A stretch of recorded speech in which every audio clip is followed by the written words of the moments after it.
La pizza al horno de leña me parece deliciosa por dos razones. Número 1, el aroma imparte un sabor rústico que no se puede duplicar fácilmente. Kuya Juan! Hello mga kapakas! Good day, Davao!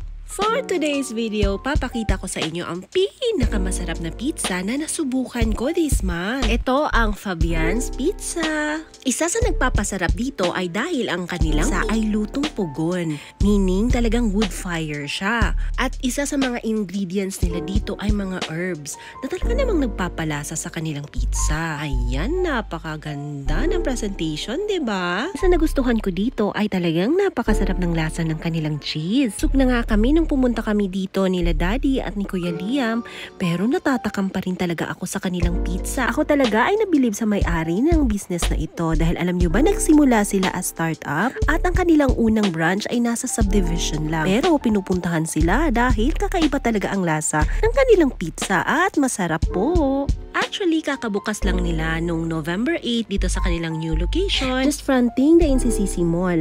Kung may makita kang penongs dyan, ay nasa likod po sila. Wala na ko'y lain ma-describe, kundi lamig yun ang ilahang pizza.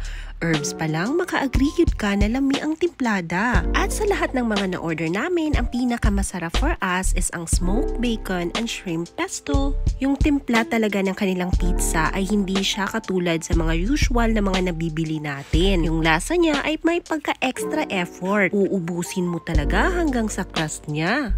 At alam nyo ba, yung kanilang yellow sauce ay complemented talaga sa lasa ng kanilang pizza. Bagay na bagay ito at napakaanghang nito ha. Place nga pala nila ay alfresco dining. Kaya naman po sa mga pizza lover dyan at sa mga gustong makatikim nitong mga lutong pugon na mga pizza, ay puntahan nyo na ang Fabian's Pizza. Kaya ano pang hinihintay nyo? Arat na! And tara! Pakalsta!